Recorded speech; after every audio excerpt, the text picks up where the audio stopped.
roulement de tambour et bienvenue à tous dans ce 50e Culte Espoir. Aujourd'hui, nous fêtons avec toi 1 an de diffusion de ce format d'émission. Ce n'est pas rien. Alors, que tu nous suives depuis longtemps ou que tu viennes de nous découvrir, sois là le bienvenu. Avec moi aujourd'hui, dans notre studio, 2 chroniqueurs, Amandine, Briand. Bonjour. Bonjour. Partenaire de ce projet déjà dès son origine. Ce culte a également été préparé avec la collaboration de Marilyn, une autre de nos chroniqueuses arrivée en cours de route cette année, mais qui malheureusement n'a pas pu être là aujourd'hui avec nous. Nous t'accueillons donc dans ce format spécial dans lequel nous allons voyager au fil des chroniques sur ces 49 émissions. Nous allons aussi réfléchir au fait que Dieu peut nous mettre en route comme il l'a fait avec Moïse au désert. Va, Dieu t'envoie. C'est donc le thème de notre culte aujourd'hui. Je remercie Dieu qui nous a permis d'arriver jusqu'ici, de vivre ce que nous partageons avec toi chaque semaine. Et je lui confie ce moment, qu'il soit présent par son esprit avec nous ici, qu'il nous inspire et fasse résonner ses paroles dans chacun de nos cœurs. Comme tu viens de l'entendre, c'est notre 50e Culte Espoir. Cela fait 1 an que nous faisons vivre ensemble ce culte pour Dieu. 1 an que nous préparons des chroniques Dieu dans ma semaine. Ce qui est pour nous chroniqueurs un défi, parce que nous voulons te présenter, cher auditeur, quelque chose d'authentique, de vrai, de vécu. Nous avons été amenés parfois à réfléchir sur l'état, la santé de notre vie spirituelle au quotidien. Cette chronique nous a poussés parfois à souhaiter renouveler notre vécu quotidien avec Dieu, nous offrir, nous ouvrir à de nouvelles expériences avec Dieu. Pour ma part, les témoignages de mes collègues chroniqueurs m'ont fait réfléchir, m'ont donné aussi envie de m'ouvrir à de nouvelles manières de vivre ma foi au quotidien. Alors j'aimerais vous proposer un tour de table pour partager un témoignage, une idée partagée dans une chronique Dieu dans ma semaine cette année qui t'a interpellé ou donné envie d'essayer. Alors Briand, qu'est-ce que tu aimerais partager? Alors moi j'ai le souvenir d'une chronique de Romina de janvier de cette année. Tu nous avais notamment évoqué ta lecture matinale du livre des Proverbes et cela t'a conduit à l'envie de rechercher plus Dieu, à méditer sur sa parole, etc. C'est vrai que pour ma part, c'est aussi l'un de mes livres préférés. Un livre rempli de sagesse. Chaque idée véhiculée, chaque phrase, chaque mot sont choisis avec soin. Découvrir un livre comme celui-là me permet de réfléchir sur notre condition humaine, comment agir avec l'autre, avec sa famille, en société. Et je confirme, Romina, plus tu lis ce livre, plus tu as envie de rechercher Dieu. Ouais, t'as vu, c'est vraiment super. De mon côté, j'ai été curieuse d'une idée de Marina. Pour les fidèles de notre émission depuis le tout début, sincèrement, qui n'a pas été super captivé quand Marina nous a présenté en décembre 2020 le concept Tea Notes? Ouais, clairement. C'est un concept simple, quand l'heure du thé devient un temps pour prier. Oui, ces thés qui sont accompagnés de versets bibliques. Marina avait témoigné d'un groupe de 3 filles qui avaient créé ce projet afin que l'heure du thé, soit seule ou accompagnée, devienne un moment de prière, de méditation. Elle nous avait donc montré les différents coffrets qui existent. Je ne sais pas si vous vous rappelez. Oui, tout à fait. Ouais. J'étais tellement curieuse de ce concept que quelques jours plus tard, j'ai commandé pour essayer moi-même et j'atteste. J'ai vraiment passé des moments agréables avec Dieu, avec des textes forts qui m'ont encouragée, qui ont fortifié ma foi. Et bon, voilà, j'ai tellement apprécié cela que du coup, j'ai eu aussi envie de partager ça avec les autres. Donc, j'ai acheté pour offrir à ma famille, à des amis. Donc, grand merci à Marina pour cette découverte. Marlene nous a partagé qu'elle a été touchée par une de tes chroniques, Amandine, dans laquelle tu as partagé avec authenticité et simplicité qu'il y a des moments où, malgré toutes les ressources que tu as, il y a des temps de creux, où ce que tu vis ne correspond pas forcément à ce que tu aspires à vivre avec Dieu. Et ça l'a touchée, parce que ça lui arrive aussi. Et elle a retenu cette prière simple où tu disais, en gros, à Dieu, « Seigneur, ce que je vis là avec toi n'est pas ce que je souhaite. Tu vois où j'en suis et j'ai besoin de toi. » Alors, il lui arrive, lorsqu'elle réalise qu'elle est embourbée, de repenser à ce partage et faire une prière similaire à Dieu. C'est comme rappeler à notre tête la direction que nous avons choisie et que nous voulons maintenir alors que même que l'on ne voit pas comment, qu'on ne sent pas l'énergie ni parfois la disposition. Merci les amis pour vos retours, ça m'a replongé Ouais. dans plein de souvenirs. Pour ma part, le 10 octobre dernier, pour le tout premier culte Espoir, Marina nous partageait qu'elle prie régulièrement pour l'actualité. Elle écoute la radio et prie sur un sujet d'actualité. Elle implique Dieu dans ce que vit sa région, son pays. J'avoue que c'est quelque chose que moi je ne vivais pas du tout. Je me sentais trop petite et insignifiante, trop éloignée peut-être pour prier pour des sujets pareils. Et puis cela m'a fait réfléchir et j'ai commencé à essayer de le faire. Je dois encore explorer cette part de prière avec laquelle je me sens encore un peu gauche, mais ça a été pour moi une prise de conscience. Je crois que la prière est puissante. J'ai entendu de nombreux témoignages de comment la prière des chrétiens, la prière de chrétiens a pu encourager, aider puissamment des personnes, même loin de nous, qui ne nous connaissaient pas. Je pense par exemple aux prières contre la torture et la peine de mort de l'ONG ACAT, où des personnes soutenues notamment par la prière ont senti vraiment ce soutien. Et je pense vraiment que si les chrétiens priaient davantage pour l'actualité, cela nous mettrait, en tout cas me mettrait certainement plus en marche et pourrait avoir un impact bien plus grand encore que notre présence actuelle dans le monde. Voilà. Et toi, cher auditeur, quel Dieu dans ma semaine t'a particulièrement interpellé ? Pour la promesse du jour, j'aimerais t'emmener dans le livre des prophètes et du prophète Jérémie, au chapitre 29 et le verset 13. Il est dit : « Vous me chercherez et vous me trouverez, si vous me cherchez de tout votre cœur. » C'est intéressant, dans cette promesse, il est dit : « Si vous me cherchez, vous me trouverez. » C'est pas seulement l'idée de chercher comme on cherche une adresse sur un GPS, ou chercher des clés qui seraient perdues, mais il est dit « si vous me cherchez de tout votre cœur ». Le mot utilisé en hébreu est « lebab », ce qui veut dire le cœur, mais aussi l'âme, l'esprit de l'homme. Mais ce mot fait aussi appel à l'intelligence, à la réflexion, à l'ardeur, à la volonté, à la détermination. Et Dieu, dans ce verset, te dit, en d'autres termes, qu'il voit ce que tu as au plus profond de ton cœur. Il te connaît. Si tu le recherches au plus profond de toi avec détermination, tu le trouveras. Et que cette promesse t'encourage à aller à sa rencontre. Amen.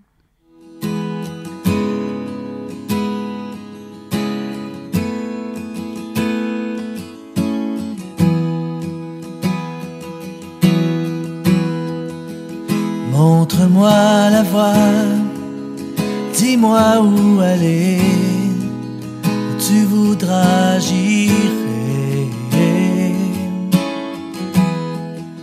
Si tu ouvres la porte, celle qu'on ne peut fermer, si tu es là j'irai.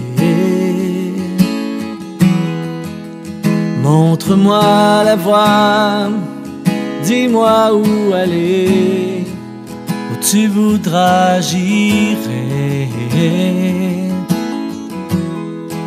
Si tu ouvres la porte, c'est qu'on ne peut fermer, si tu es là j'irai. Donne-moi le courage de quitter mon rivage et de marcher sur tes eaux. Le courage d'être libre et d'oublier le passé, le déposer à tes pieds, à tes pieds.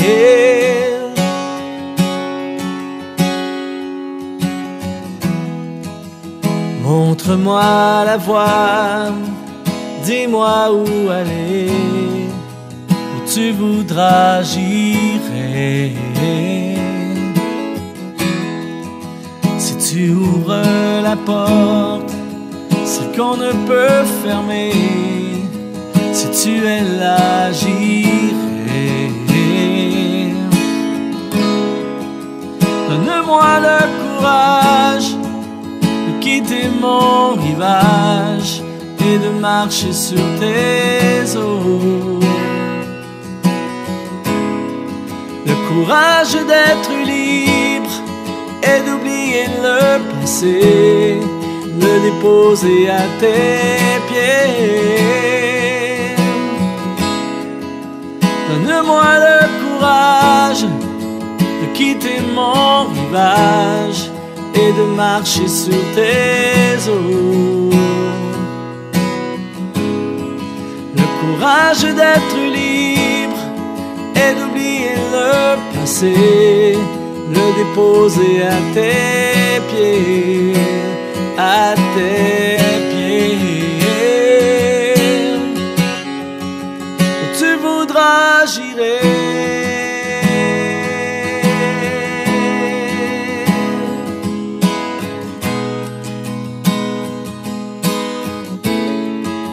Où tu voudras, j'irai.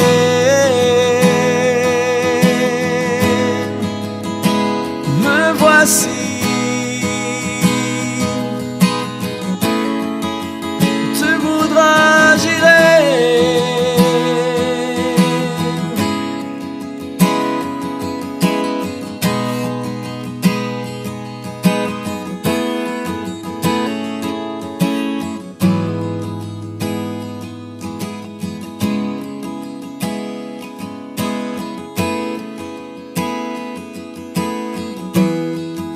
Seigneur, me voici. Je veux faire ta volonté. Où tu voudras, j'irai.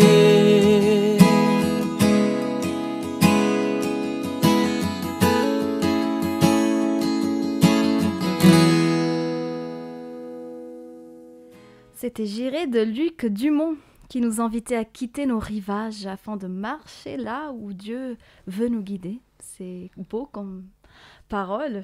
J'espère qu'on arrive à le vivre. Je vous laisse maintenant avec le groupe Madison qui nous encourage encore à découvrir les choses de Dieu, qu'ils appellent dans cette chanson les choses d'en haut.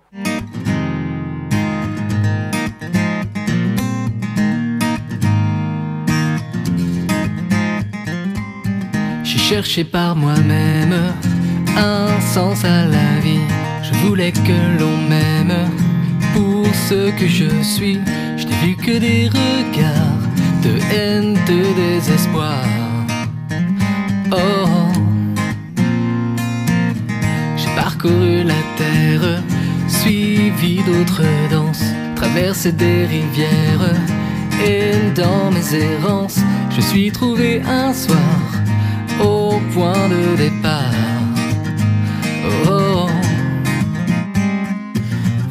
perdu et sans repère, j'entendais dans mes prières comme un appel à découvrir les choses d'en haut, prendre des ailes et frôler l'éternel, ce qu'il y a de plus beau.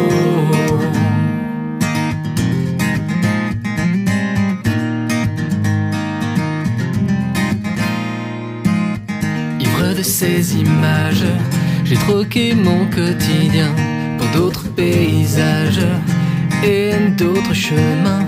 Je voulais que mon histoire ne suive pas le hasard. Oh,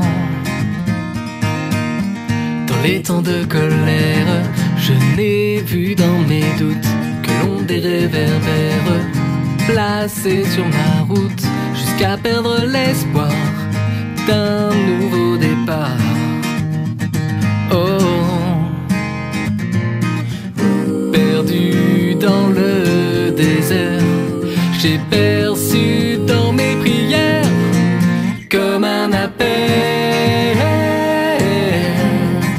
à découvrir les choses d'en haut, prendre des ailes et frôler l'éternel, ce qu'il y a de plus beau.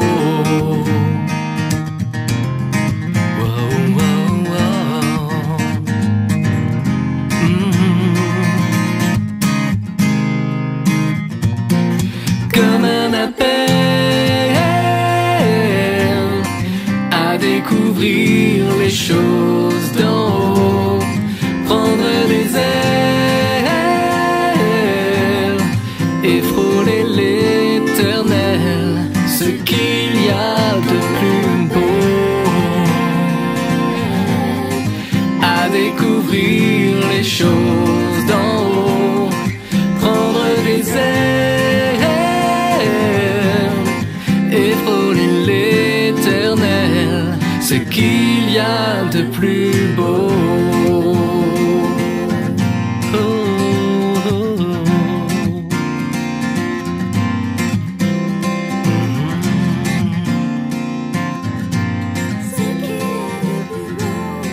Comme un appel, ce qu'il y a de plus beau. Pour cette chronique Dieu agit, je voudrais partager avec vous le témoignage qui était tiré du magazine Adventist World du mois de février de cette année. C'est le témoignage de Lynette Alcock et je vous le lis. Je me sens nerveuse. C'est que j'ai une longue liste de choses à faire et on ne cesse de m'interrompre. En me rendant à mon bureau, j'aperçois une collègue qui me fait signe. Je l'écoute poliment, mais intérieurement. Je prépare un texte dont l'échéance est imminente. Finalement, je m'assis devant mon ordinateur et au moment où j'ouvre un document, mon téléphone me prévient par vibration de l'arrivée d'un message urgent. Une amie a besoin de parler. Ai-je quelques minutes? Je pousse un soupir. Oui, je veux bien aider, mais en même temps, je me demande si j'arriverai un jour à finir mes tâches. J'ai même écourté mon culte personnel ce matin, car je dois poursuivre ma journée de travail. Dieu a sûrement compris. Après tout, c'est pour lui que je travaille. Soudain, une douce pensée me vient à l'esprit et transperce mon irritation. Calme-toi. Considère ces déviations de tes plans comme étant des interruptions divines. Condamné, j'éteins mon ordinateur et je m'apprête à envoyer un texto à mon ami en difficulté. Et quelques versets bibliques me viennent alors à l'esprit. 1 Corinthiens 3,9 « Je vous le dis en vérité, toutes les fois que vous avez fait ces choses à l'un de ces plus petits de mes frères, c'est à moi que vous les avez faites. » Et encore, 1 Corinthiens 3,9 « Et car nous sommes des collaborateurs de Dieu. » Ces idées me frappent. Et si l'intention de Dieu pour moi aujourd'hui allait au-delà de ma liste de choses à faire? Et s'il voulait que je travaille avec lui afin d'avoir un impact sur la vie de quelqu'un à ce moment précis? Alors un peu plus loin dans son témoignage, elle dit encore « C'est un défi pour moi, être attentive au plan de Dieu qui se déroule dans ma journée. Je ne veux pas faire la sourde oreille aux invitations de Dieu sous prétexte que je suis accaparée par mes propres plans. Je vais être branchée sur Dieu au point d'accueillir ces interruptions divines au cours de la journée. Parfois, il y a des choses plus importantes que ma liste de choses à faire. » Voilà le témoignage de Lynette. Je m'identifie pas mal. C'est vrai que souvent les longues listes de choses à faire peuvent être un obstacle pour écouter Dieu, pour écouter son appel. Et oui, on parle d'appel aujourd'hui, et j'aime cette idée que l'appel de Dieu pour nous n'est pas toujours dans les grandes choses, dans les grands projets, mais c'est aussi dans les petites choses du quotidien. Et dans ce cas, c'était de se rendre disponible pour une amie qui était dans le besoin, quitte encore à retarder sa checklist. Et j'avoue que c'est un combat pour moi, personnel, et c'est pour ça que ce témoignage me parle, et c'est aussi pour ça que je le partage avec vous, parce que peut-être que vous vous identifiez aussi à ce qui lui arrivait à Lynette, et j'espère surtout que cela vous a encouragé. Et je vous invite en tout cas maintenant à écouter cette chanson de Chris Tomlin, « I Will Follow You », qui veut dire « Je te suivrai ». C'est une chanson que j'affecte particulièrement, car j'utilise en tant que prière pour dire à Dieu, voilà, je suis à 100% avec toi, où tu vas, j'irai. Et justement, je traduis cette chanson. Donc, il parle à Dieu. Où tu vas, j'irai. Où tu restes, je resterai. Quand tu bouges, je bougerai. je te suivrai. Qui tu aimes, je vais aimer. Comme tu sers, je vais servir. Et si je perds cette vie, je te suivrai. Where you go, I'll go. Where you stay, I'll stay. When you move, I'll move. I will follow.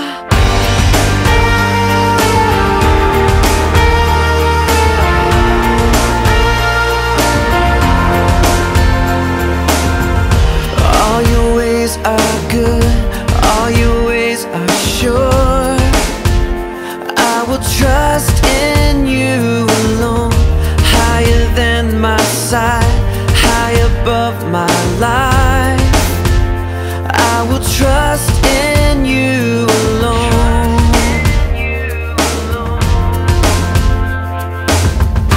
Where you go, I'll go.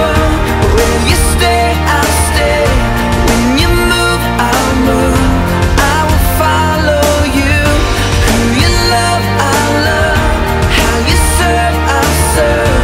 If this life I lose, I will follow you. Yeah, I will follow you. Yeah. Light into the world, light into my life. I will live for you alone. You're the one I seek, knowing I will find all I need in you alone. In you alone. Where you go, I'll go. Where you stay, I'll stay. When you move, I'll move. I will follow you.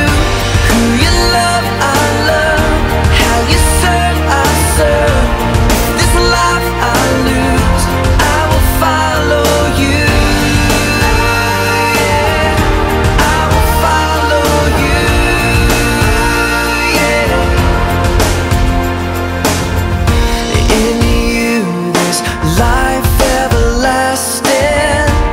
In you there's freedom for my soul. In you there's joy unending joy. And I will follow. Where you go, I'll go. Where you stay, I'll stay. When you move, I'll move. I will follow. Who you love, I'll love. How you serve, I'll serve.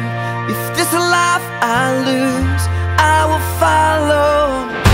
Where you go, I'll go. Where you stay, I'll stay. When you move, I'll move. I will follow you. Who you love, I'll love. How you serve, I'll serve.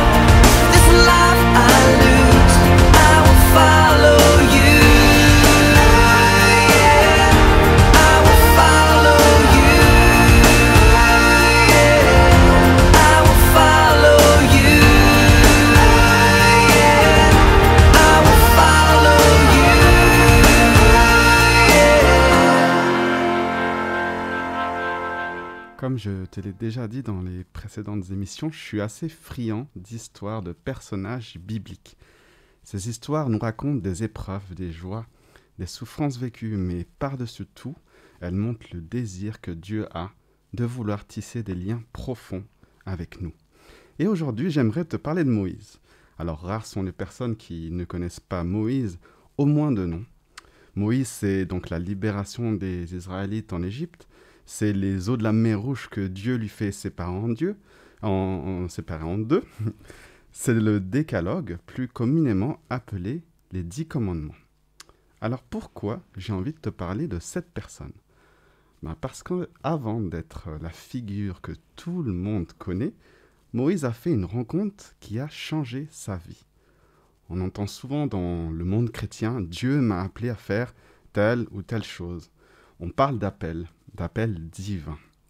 C'est ce que Moïse semble avoir vécu. On retrouve cette histoire dans le livre d'Exode au chapitre 3 et je t'invite à te plonger au cœur de cette rencontre qu'il va faire avec Dieu. Et nous allons voir comment celle-ci peut résonner aussi pour nous aujourd'hui. Dans l'enfance et jusqu'à ce qu'il devienne jeune homme, au chapitre 2 de l'Exode, on s'aperçoit que Moïse reçoit une double éducation de cultures différentes, donc celle des Israélites d'un côté et celle des Égyptiens. Devenu adulte, il voit comment le peuple d'Israël est traité par les Égyptiens. Alors, travail de dur labeur, sous le soleil accablant et rythmé par des coups de fouet. Une situation tellement insoutenable que Moïse tue un contremaître égyptien qui frappait un Hébreu. Suite à son acte, il fuit, le plus loin possible. Et bien des années plus tard, on le retrouve. Il a reconstruit une vie dans laquelle il se sent en sécurité. Il est tranquille, loin de son passé. Et pourtant, dans Exode chapitre 3 et le verset 1, Moïse faisait paître le petit bétail de Jéthro, son beau-père, qui était prêtre de Madian. Il mena le troupeau au-delà du désert et arriva à la montagne de Dieu, à l'Horeb. Moïse mène son troupeau au-delà du désert. Que cherchait-il? Est-ce qu'il cherchait de verts pâturages dans des lieux qu'il avait entendu parler? Faisait-il du hors-piste? En tout cas, son itinéraire le conduit à une montagne, la montagne de Dieu, l'Horeb. Dans le livre de Richard Lehman, La foi de Moïse, il dit que la montagne prendra ce nom qu'après que Dieu lui aura parlé. Le rédacteur s'exprime de manière anachronique, mais son intention est claire.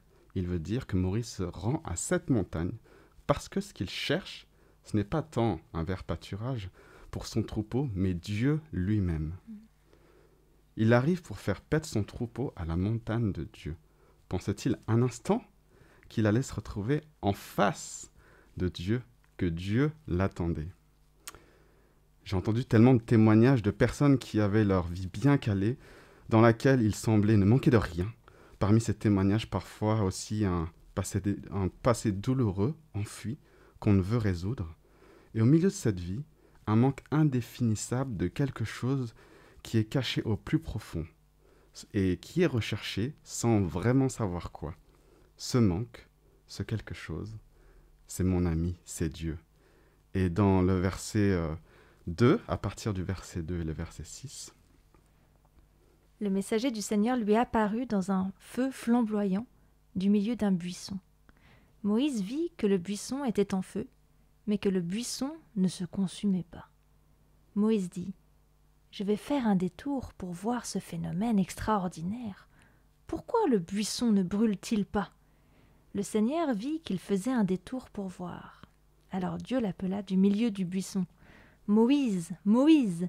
Il répondit : « Je suis là. » Dieu dit : « N'approche pas d'ici, ôte tes sandales de tes pieds, car le lieu où tu te tiens est une terre sacrée. » Il ajouta : « Je suis le Dieu de ton père, le Dieu d'Abraham, le Dieu d'Isaac et le Dieu de Jacob. » Moïse se détourna, car il avait peur de diriger ses regards vers Dieu. Moïse s'attendait à faire paître son troupeau. Il se retrouve en présence d'un fait surnaturel, un buisson qui brûle sans se consumer. Alors remettons-nous dans le contexte. Un buisson qui brûle dans le désert, je pense que Moïse en avait déjà vu un et pas qu'un seul. Mais là, il ne s'en consume pas. C'est la première manifestation de Dieu à Moïse. Une manifestation quelque peu ordinaire. Dieu se manifeste dans un feu flamboyant, dit le texte. Ça devait être impressionnant. Mais c'est un feu qui ne se consume pas, qui n'est pas destructeur, qui préserve la vie dans sa présence. Notons qu'à l'époque, l'une des démonstrations les plus fortes de la présence divine est la maîtrise des éléments, l'eau, le feu, la nature, etc. En se manifestant de cette façon à Moïse, il montre qu'il est le maître des éléments et donc divin. Cette présence divine l'arrête dans sa marche, lui fait stopper son activité initiale, l'amène à s'attarder, à vouloir voir de plus près ce qui se passe et à faire un détour. La présence de Dieu nous appelle à nous arrêter dans la routine de notre vie, à nous mettre en hors-piste, sortir de notre trajet initial, changer de routine, de regarder avec précision ce que nous voyons tous les jours et qui peut nous sembler anodin, de changer d'angle. Dans une société où l'on te trace un chemin bien linéaire Études, mariage, enfants, maison, petit chien. Serait-il pertinent de prendre un temps pour rechercher Dieu? Le Seigneur l'appelle. Moïse, Moïse! Il l'appelle par son nom. Dieu le connaît, le voit. Il sait ce qu'il a vécu. Il sait ce qu'il a fait. Il connaît aussi son passé. Et il sait ce qu'il a laissé derrière lui. Et il vient à sa rencontre. La présence de Dieu au cœur de l'être humain est une force, une puissance qui donne de la chaleur, qui va intriguer, qui va attirer les autres. Dieu au cœur de notre être sans nous consumer, sans détruire ce que nous sommes. Car Dieu nous aime. Il nous accueille tels que nous sommes, tels que tu es. Eh oui, Dieu te connaît. Il connaît ton histoire, ce qui est connu, ce qui est caché, et il t'appelle par ton nom car il veut te rencontrer personnellement. J'ai envie de t'encourager, si tu ne te sens pas digne d'être appelé par ton nom, par Dieu, quelles que soient les choses que tu as faites, dont tu te sens coupable, Dieu ne cesse de t'appeler. Il a ce feu pour toi. Ensuite, au verset 5, Dieu lui dit d'ôter son sandal, car il se trouve dans un lieu sacré. Dieu fait comprendre à Moïse qu'il est en présence de pas n'importe qui. Dieu veut que Moïse reconnaisse que le moment qu'ils sont en train de vivre est important. Il veut vivre ce moment sacré avec Moïse. Un moment où Moïse va découvrir quel est le Dieu qui lui parle. Je t'ai déjà parlé plusieurs fois de Alain Audercet, qui lui vit ces moments de feu flamboyant dans la forêt, ou encore de Bob Sorge, qui a écrit tout un livre qui parle de la richesse de créer un espace dans ta vie pour avoir cette connexion avec Dieu. Et bien là, c'est le même principe. Cher auditeur, Dieu est un Dieu de relation intime et il veut se révéler à toi. Il veut passer un sacré bon moment avec toi, pour reprendre l'expression. C'est son désir le plus cher. Es-tu prêt à ôter tes sandales pour marcher dans sa présence? Dieu continue sa présentation en indiquant qu'il est le Dieu de son père, d'Abraham, d'Isaac et de Jacob. En disant cela, Moïse comprend la référence tout de suite. Je vous rappelle qu'il a une partie de son éducation qui est juive, donc Abraham, Isaac et Jacob sont des patriarches du peuple juif que Moïse connaît. Et en se présentant ainsi, Dieu révèle un autre aspect de qui il est, le Dieu d'Israël. Mais il révèle aussi une partie de qui est Moïse, un membre de ce peuple. Il s'inscrit dans une lignée, dans un héritage, dans une histoire. La rencontre avec Dieu nous inscrit dans une histoire, l'histoire de Dieu avec son peuple, avec ses enfants. Moïse comprend qu'il est en présence du Dieu de ses ancêtres, et il est dit dans le texte qu'il se cache le visage. Il a peur de le regarder en face. On a déjà vu ces enfants qui se cachent le visage quand ils voient une scène d'horreur dans un film, mais là, c'était un adulte, c'était intense. Peut-être avait-il peur de la façon dont il allait être perçu. Rappelons-nous qu'il a tué un Égyptien.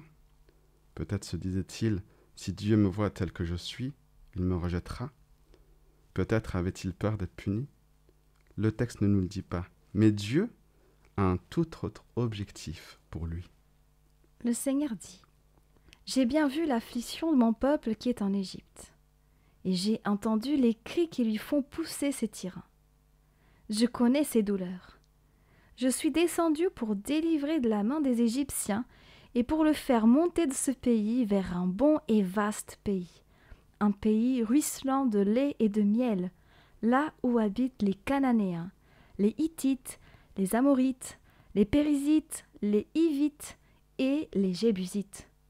Maintenant, les cris des Israélites sont venus jusqu'à moi et j'ai vu l'oppression que les Égyptiens leur font subir. Ok, Dieu ne lui parle pas de son passé, pas de culpabilité, pas de punition. Dieu a un plan, il a même un double plan. Dieu lui parle de la situation de son peuple, il le voit souffrir et veut le libérer. Super bonne nouvelle, Dieu est un Dieu qui voit, qui entend, c'est un Dieu qui connaît, qui reconnaît les souffrances de son peuple. Oui, Dieu reconnaît les souffrances humaines. Mais en plus de cela, Dieu lui-même va libérer les frères de Moïse, son peuple, détenu en esclavage après tant de temps.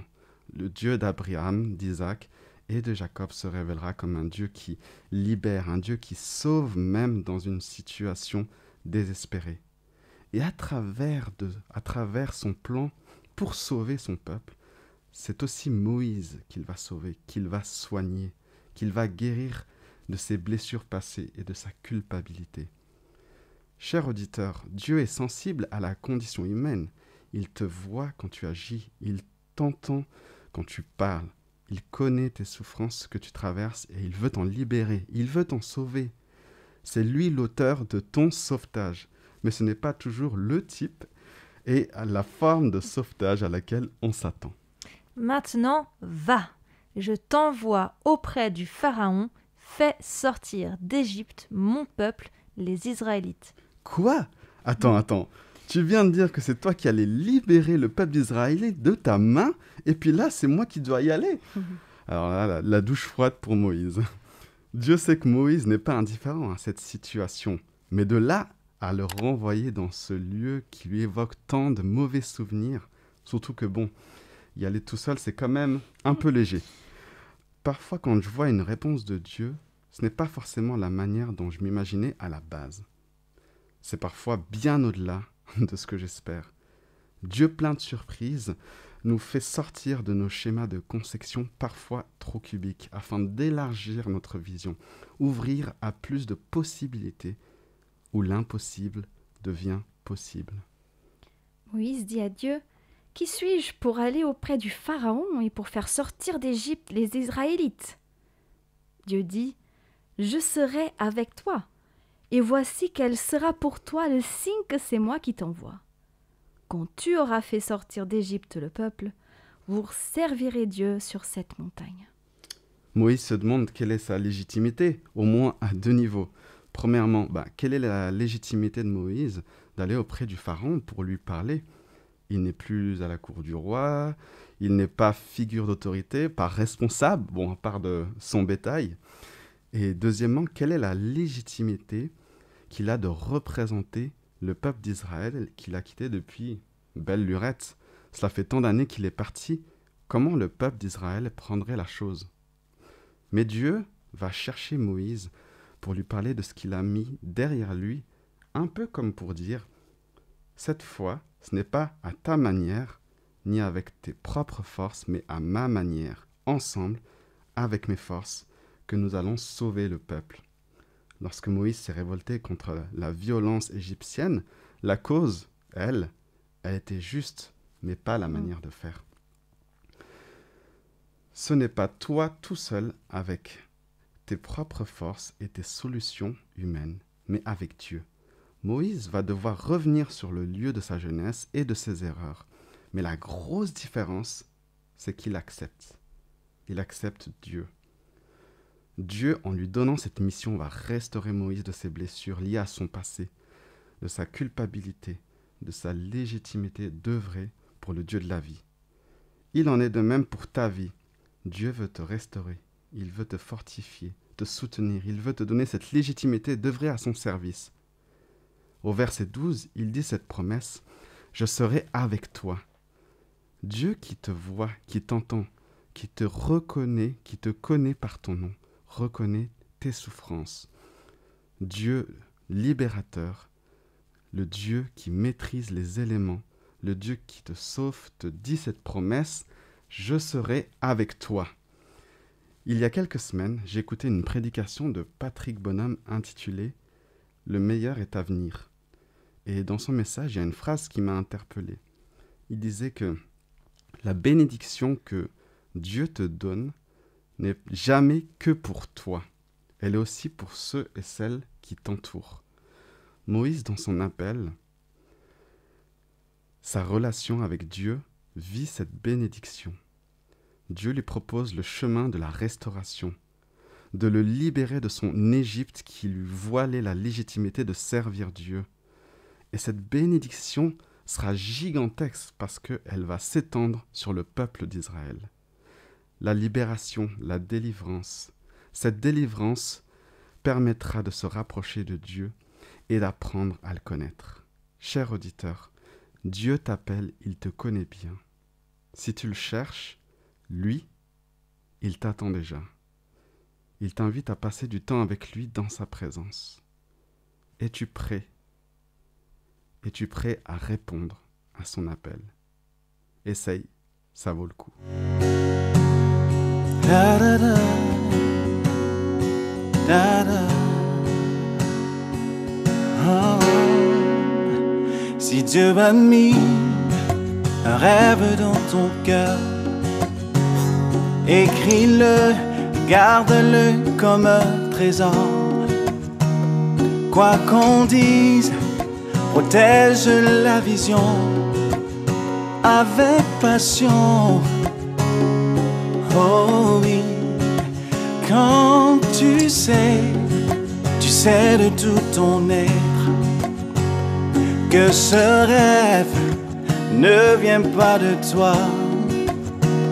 Même si tu ne vois que le contraire, persévère. Oh oui, persévère. Persévère. Persévère. Persévère. Car sa parole, elle s'accomplira.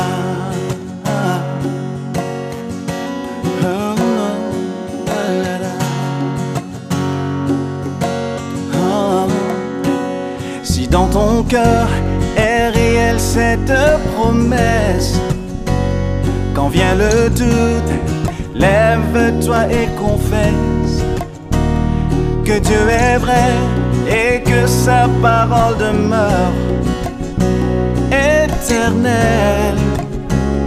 Oh, oh, oh. Car ce qu'il promet, mon frère, ma soeur, n'est jamais vain. Toujours fidèle et son chemin certain. Même si les choses semblent n'aboutir à rien, persévère. Oh, oh, oh. Quand il dit, la chose arrive. Quand il ordonne, elle existe. Son regard est sur ce qui lui appartient. Oh, persévère, persévère, persévère, persévère. Encore une fois, persévère. Persévère, persévère, persévère,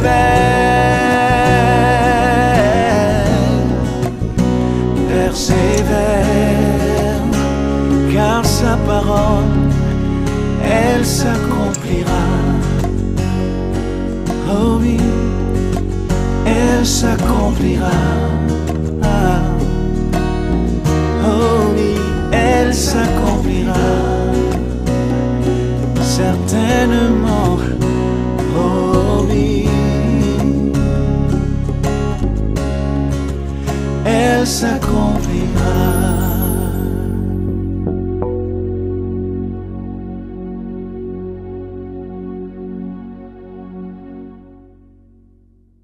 Je nous invite à prier. Cette année, nous avons pu vivre différentes manières de prier, à travers la prière d'un d'entre nous, à travers un chant, en silence, sur une musique instrumentale, par un poème ou la lecture d'une prière écrite. Je vous propose une prière tour de table. Chaque chroniqueur va pouvoir exprimer quelque chose dans cette prière commune sur un fond musical. Je laisserai après Romina un temps de pause pour que toi, auditeur, auditrice, puisses prier à ton tour, puis je conclurai. Seigneur, merci de nous donner le privilège de témoigner de ce que tu fais dans nos vies. Merci pour toutes les personnes qui œuvrent pour le bon fonctionnement de cette radio, les techniciens, les responsables, les intervenants, les chroniqueurs. Je te confie les auditeurs, je te confie leur vie, avec tout ce que cela implique. Dieu, merci parce que tu es le Dieu de paix, d'amour et d'espérance. Seigneur, quand nous sommes ici autour de cette table, je sens tellement de reconnaissance pour qui tu es, pour ce que tu as déjà fait pour nous, pour aussi cette radio, pour les temps passés, les belles paroles que nous avons entendues, les témoignages de toutes ces merveilles, tous ces miracles, pour ces promesses qui fortifient notre foi, qui nous redonnent espoir, qui nous encouragent. Je te remercie, Seigneur, parce que tu es vraiment un Dieu grand et nous avons envie de te louer. Mais voilà, Seigneur, c'est vrai que parfois il peut y avoir des moments de découragement, des moments où voilà, on entend des beaux témoignages, mais on ne les vit pas et on se sent peut-être un peu différent. Et voilà, Seigneur, j'aimerais te prier que tu puisses nous bénir et aider aussi ceux qui se ressentent comme ça, qui se sentent découragés. Que, Seigneur, tu puisses leur continuer à parler, à toucher à chaque instant.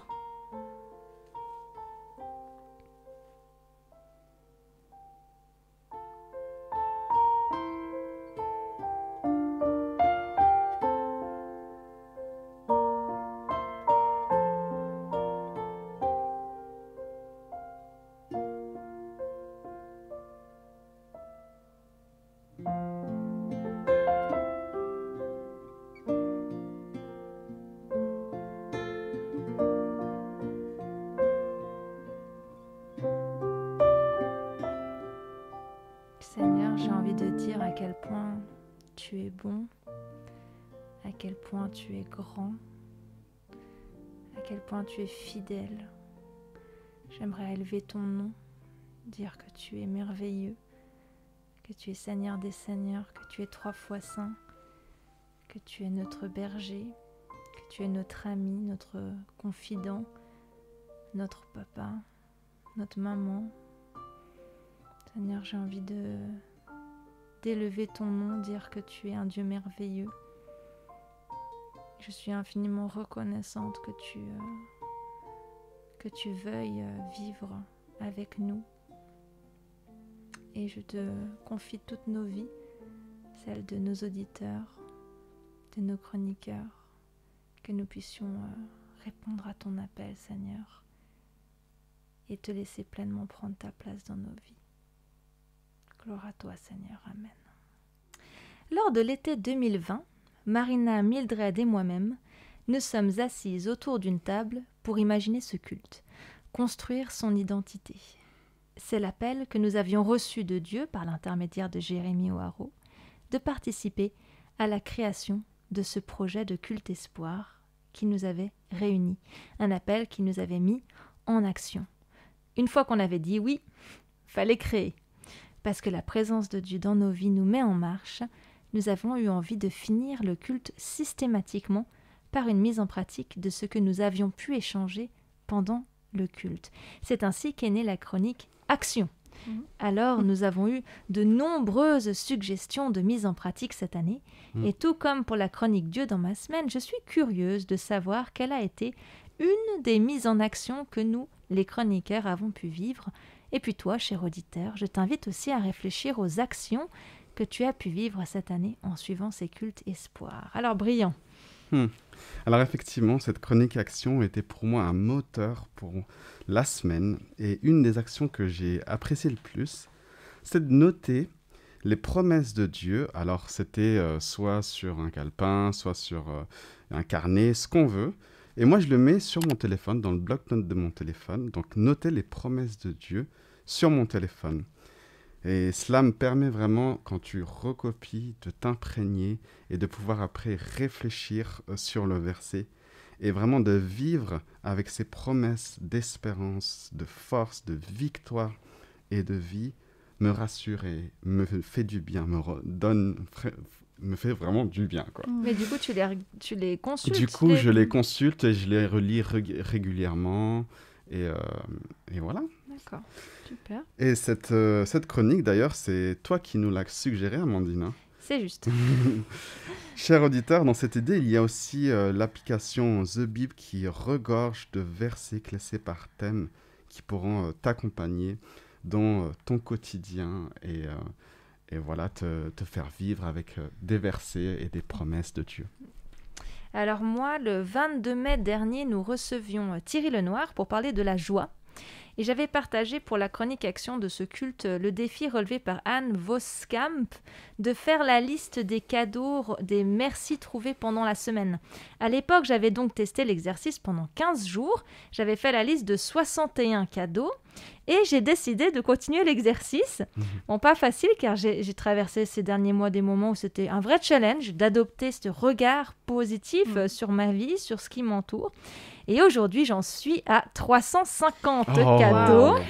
Et je suis sûre d'en avoir loupé plein. Et j'ai bien envie de continuer parce qu'en effet, c'est une vraie bénédiction, un sujet de joie que d'adopter ce regard sur ma vie. Et c'est rendre justice à Dieu aussi, qui est bon et qui est fidèle. Je te comprends, Amandine, vraiment.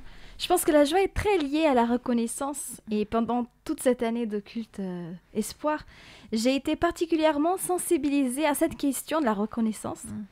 Je cite notamment Mildred dans sa chronique Action du 19 décembre 2020.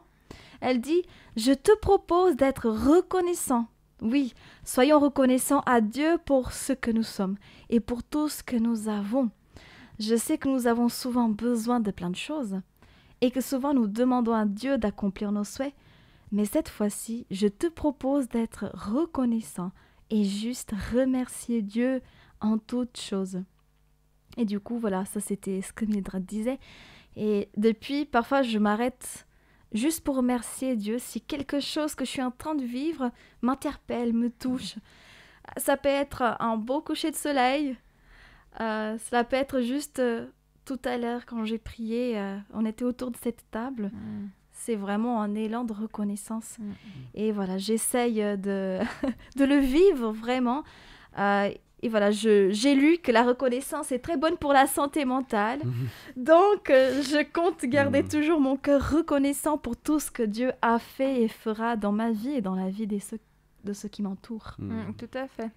Alors, Marilyn me partageait qu'elle, c'est lors d'un culte aussi de Thierry Lenoir, Halte au combat impossible en mai, où tu avais proposé, Romina, de noter pendant 10 jours une qualité par jour sur un post-it à afficher et à offrir une prière de reconnaissance. On continue avec la reconnaissance, décidément, à Dieu sur ce sujet. Pas toujours facile ce défi, me disait-elle, mais elle s'est inspirée de cette action pour noter ce que Dieu dit d'elle. Elle a laissé ses post-it sur sa fenêtre. Moi, perso, je les ai mis sur le miroir dans ma chambre. Et les voir l'a aidé beaucoup à se rappeler de ces belles choses. Voilà, et toi, cher auditeur, chère auditrice, quelle idée d'action t'as mis en action, justement? Voilà que notre 50e culte touche à sa fin.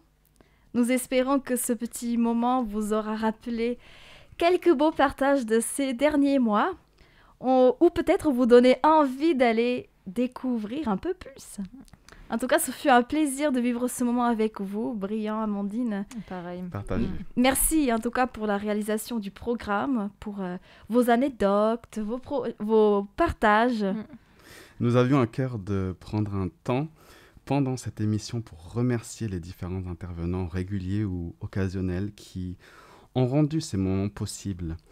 Nous avons déjà commencé dans le temps de prière en remerciant Dieu pour plusieurs de ces personnes.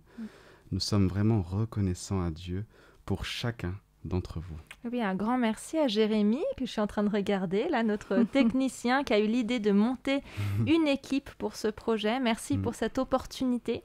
Merci également pour les heures que tu consacres en préparation de la technique, les jours d'enregistrement, les montages, les réunions de bilan, tes retours, suggestions en toute bienveillance, la gestion des diffusions, des podcasts sur Espoir Radio, etc. etc. Un immense merci. Merci. Merci aussi aux chroniqueurs réguliers, occasionnels.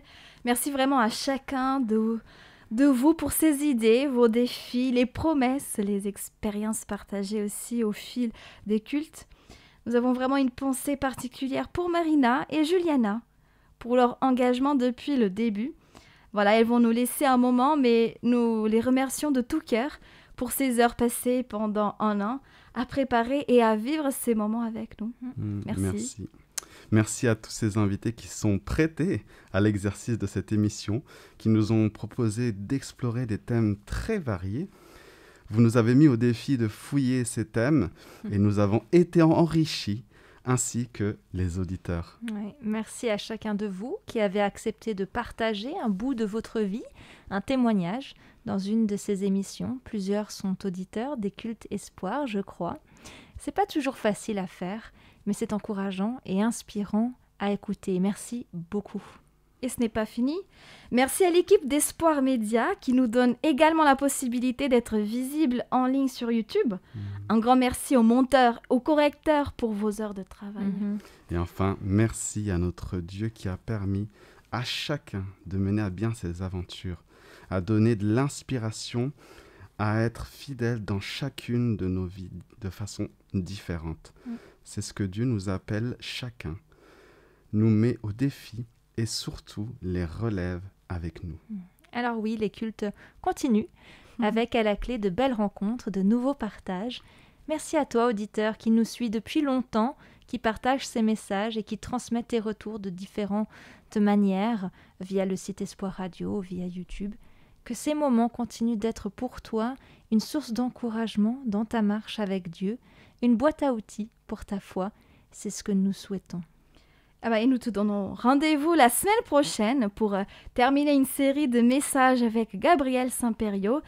Nous comptons avec vous. Bye bye. Bye. Salut.